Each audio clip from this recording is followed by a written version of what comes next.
Welcome to another trip down the Bourbon Road with your hosts, Jim and Mike. So grab a glass of your favorite bourbon and kick back. We would like to thank our friends at Premium Bar Products for sponsoring this episode. If you're ready to step up your game at your home bar, check out PremiumBarProducts.com to choose from their wide selection of glassware, all of which can be custom engraved with your personal message or logo. And there's no minimum order. So after the episode, head over to PremiumBarProducts.com and check out everything they have to offer. Now, let's get on with the show.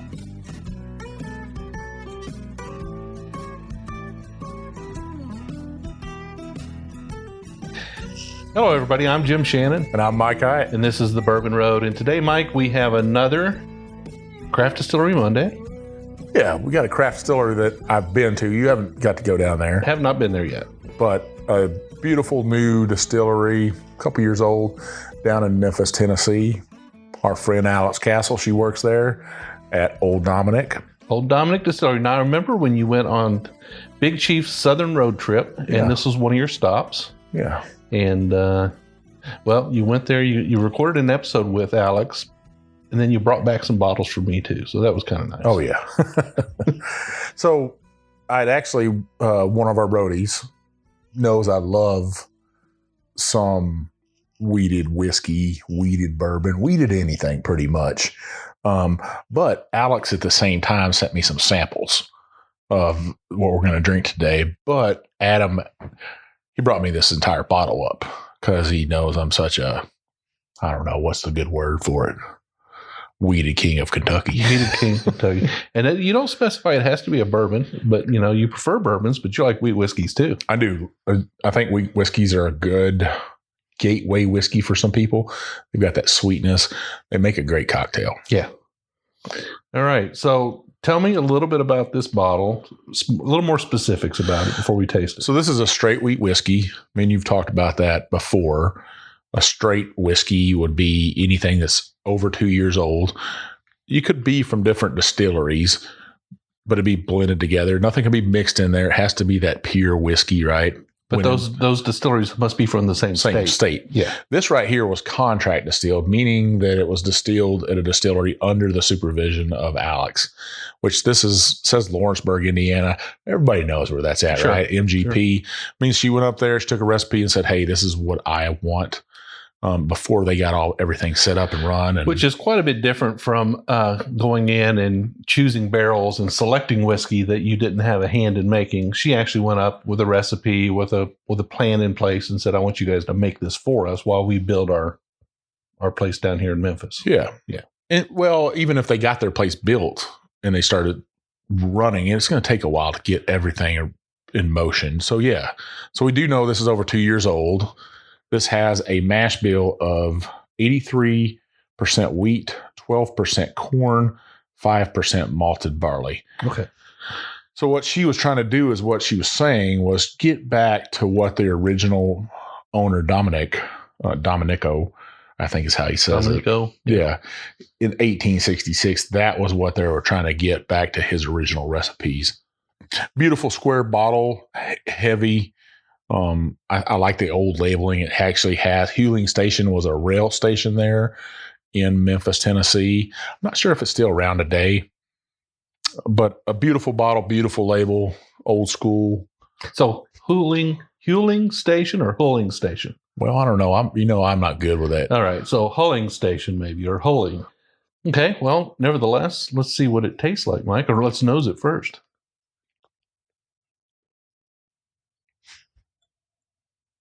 It's got a real sweet nose, but it's soft. To me, it's very tricky. So it's got that 83% wheat. And if I didn't know any better, this would be 100% rye. It's got that nose on it. And maybe that's that malted barley in it. I'm getting the spice, but I'm not getting like a rye spice. I'm getting more of a cinnamon spice maybe. Yeah, I get that floral notes coming out. Maybe that big red chewing gum, that smell you get from that after Sure. Your breath. But it's not a real aggressive nose. I don't think it like comes in. I mean, it's kind of soft, like you would expect a wheated whiskey or wheated bourbon to be, a little soft nose. But it's definitely revealing itself as having a little bit more than just sweetness. Sure. Shall we taste it? Let's do it. Cheers. This is killing me. Oh, wow. That's a pretty sweet wheat. It is definitely sweet. I think both of us would agree. This is that cinnamon red hot candy. Absolutely. Meets, I hate to say fireball, but somewhere in the middle between those two. I think that if I tasted this blind and nobody said anything to me, I would almost, it's not powerful enough to be a fireball, but I would be thinking fireball a little bit because of the cinnamon. It's got a very, very cinnamon, very sweet, very cinnamon kind of flavor to it, almost as if it might be artificially created. I mean, it's good. Yeah. Don't get me wrong, but I've drank a lot of Fireball. Yeah. Me and Vivian used to go through a lot of that. But so it doesn't have that syrupy feel in your mouth. This doesn't. And this has definitely, it's a whiskey. I think I'd call this dessert whiskey. If you're looking for that little bit of a spice in your dessert whiskey, this is a great one. Yeah. I think when you're drinking Fireball or Sinful or any of those cinnamon-based whiskeys, you can always tell that what's behind it is like a cane sugar, alcohol or ethanol. This is clearly a whiskey. There's some body and breadth to the flavor that say, hey, there's something definitely behind this. It just has got this natural red hot cinnamon note that just wow. It sticks with you too. Yeah, it does. It is still like chewing on that Big Red bubble gum. And if listeners, if you don't know what Big Red chewing gum is, a cinnamon chewing gum, sticks of it. I love to chew on that all the time. I think this is a good whiskey right here. Yeah. I'm trying to think some other notes. Not a whole lot of oak on this. Not a lot of oak. It's got a decent color to it though. I mean, it's a light amber. But I do get some corn sweetness there. I do pick up a little bit of the corn. How much corn did you say was in it? 12% corn. 12% corn. So you can definitely taste a little bit of the corn. Any idea on the age here? Well, we know it's over 2 years old. Uh-huh. Other than that, I'm not sure. I would say somewhere in the 2 to 4 range, sure. Knowing their age. I think it should be a 4-year-old, but I would think they would have stated that on there. Well, it doesn't have a whole lot of youthful taste to it. It seems like it's spent enough time in the barrel. Yeah, it's got a nice rich color to it, like you said before. 90 proof. I'm always looking for that higher proof. I'm wondering how this would taste as a cask strength or even a single barrel. I'm wondering if it wouldn't really, really get close to Fireball at that point. I mean, it might. Well, that could be why they approved it down to 90, or to even stretch it. I still think this is a good. I'm trying to get some other notes out of here. Like I said, real light on the oak. That sweetness from the corn is coming through, but that softness of the wheat and the florals, that cinnamon. Yeah, it's a mid palate. I'll call it a mid palate bomb. It kind of sits right on the middle of your palate and gives you a great impression. It sticks with you. A little bit of hug. Tiny, very, very light on the hug and stuff. I'd agree with you. It does just sticks right there. It doesn't call you to, hey, let's fill this glass up again. Let's do this over again. This is a great little sipper right here, I think. Yeah, I think so too. So, Mike, you spent a little time down at Old Dominick Distillery. They've got other expressions, that you've had or that they've recently released. Can you talk a little bit about those? Yeah, so they have their Huling Station Straight Bourbon. We've both had that a couple of times. They have their Huling Station Blend, which is a blend of all their whiskeys. They have this wheat. You could actually pick up a couple bottles of vodka down there. They have their Honey Bell Citrus vodka, their Memphis vodka, and they actually have a number 10 gin And I know you're a fan of. I do fan love of gin. It's my second. It's my other bourbon. I say. That's your other bourbon. That's my other bourbon. Yeah. I don't even know how to respond to that. I don't know. Can you call it other bourbon? I would say my rum is my other bourbon. Yeah. I mean, I like rum too. I think I have a lot of other bourbons. Then they also have it's called a Memphis Toddy. It's a pre-prohibition drink they make up. So they've got all those expressions. Like lemon and honey and bourbon in it or something like that. Well, it's a blend of their signature high rye bourbon. And I think it's like more of like a cocktail, a drink. Got it. Okay. All right. Well, this sounds like they've got a lot going on. People love to go to Memphis when this COVID thing is over. I'm sure the traveling will resume and people will get back to Memphis and do a little bit of touring. And well, if you're in Memphis, great place. Bass Pro Shop's down the road that looks like a giant pyramid. And then right across the street from Old Dominick, I mean, everybody likes some fried chicken, right? Oh, yeah.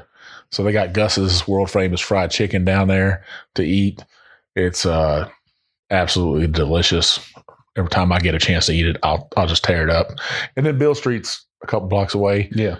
Listen to some blues down there. Get yourself some whiskey, get yourself some chicken, and just have a great time. And you can't miss Old Dominick either because they got a giant rooster on the roof. So, I think it's a throwback brand. I love what they're doing down there. Alex, obviously, she cut her teeth at Wild Turkey, right? One of your favorite places under Jimmy and Eddie. So, how can you go wrong? I think it shows when we're doing these craft distillery reviews that we need to support those craft distilleries, especially in the times we're at right now, where I think they're down 44% in sales because they're used to that tourism. So as soon as you can get in their doors, you're in Memphis, stop by, help these small craft distilleries stay alive. I think it's something great for our economy. It's great for them. And you're going to get to try some stuff that you've never tried before. Yeah. And if you're trying to do the Tennessee Whiskey Trail, the Tennessee is kind of a not a real tall state, but a very wide state. Yeah, it's a long ways across there. East to west. But, Nashville's kind of in the middle. And then you've got the western part of the trail, which would be around Memphis. Yep. And then you got the eastern part of the trail, which is over near Chattanooga and Knoxville area. Yep. Yeah. So make sure when you're knocking out that trail, you hit the west end and check out Old Dominick. Yeah, I think you'll see more and more distilleries pop up as time goes on. Once we get out of this COVID stuff, I think they'll do just fine. I think Alex she's making some wonderful juice down there. I can't see what else she comes out with. I think that's awesome. All right, Mike. Well, another good choice. I really appreciate you bringing the wheat. I'll try to bring the rye as often as possible. But a great one to try. Love drinking a little bit of wheat whiskey, and I think this was a good choice. It's something that I have not had before. It's something with this like intense red hot sweetness, kind of naturally derived. I mean, it's just very unique. Yeah, you got to say, hey, she's doing her own thing. She's trying to not recreate the wheel like everybody else is doing. She's stepping out of the box a little bit. She said she went back to their roots. If this was a recipe that they had, good on her for digging it up and recreating it. Absolutely. Well, Mike, another Distillery Monday. Check it off. Yeah. So if you're listening to this and you liking what you hear, just scroll all the way to the top, hit that subscribe button, then scroll back down, because we love those reviews, right, Jim? We love the reviews. So go ahead and leave us a review. If you want to leave us a 1-star, go ahead. Please, if you're going to do that, write what you want to hear, what we can do better. But we'd much prefer a 5-star. A 5-star. Still leave us that review. Tell us what you love about us. Tell us what you don't love. We'll try to work on it. So, Jim, where can you find us at? Well, we are on all social medias at The Bourbon Road. You can also find us on our website, thebourbonroad.com. We have our podcast on there. You can listen on the website. You can also read our blog that comes out every week. You can buy some swag. We got some glassware on there. And Mike, we have a private Facebook group as well, don't we? The Bourbon Roadies. They're like a family to us. We're at about 1,000 people right now on there. What you're going to find different about our group than other groups, though, is there's no rudeness in there, and they love to share their whiskey. We don't tolerate any rudeness. Yeah. There's 3 questions you got to ask. Are you 21? Do you like bourbon? And do you agree to play nice? Come in there. You'll find master distillers. You'll find distillery owners in there. All kinds of people through the bourbon culture that'll discuss whiskey, whether you're just starting on your bourbon road or you're well on your way. Sometimes we have giveaways and contests. We've always got something fun going on there in conversation. It's a great time to come in, share your bottles as far as pictures go, and share your bottles with others as far as samples go. We love to sample whiskey. Yeah, no selling whiskey in there, though. Nope, we can't sell it, but we can't give it away. But we're getting close to having our own pick coming out. Yeah, it won't be long. Got a pick coming out here in a few weeks. Me and Jim are working hard on it. We're discussing it all the time about our next pick. I would say get in there and be active if you're going to join the group. You'll find, like Jim said, that we do give away a lot of whiskey. We just gave a bottle of Elijah Craig Barrel Proof away. Adam gave that away. And I gave away a bottle of Stag Junior Batch 14. Almost gave another entire bottle away of Stag Junior Batch 13 and another bottle of Stag Junior 12. And then because I wanted more people to play with me and send me photos, I said, hey, I'll throw in a bottle of Weller Special Reserve. Wow. Mike, you are a generous guy. I think that's what our group's about. I want to show that whiskey love out there. Me and Jim, we both get plenty of bottles of whiskey. So if one of us send you some whiskey, return that favor to another roadie, send them some whiskey. Me and Jim will always have whiskey. Yeah, 'tis the season too. It's almost the season, right? Well, I think it is. I've had a pretty good hunting season. So, oh, yeah. All right. Well, Mike, I think it's been a good show. And like I said, check another one off. And we'll see everybody next Wednesday. Well, 2 days from now with a full episode you won't want to miss. We'll see you on down the Bourbon Road.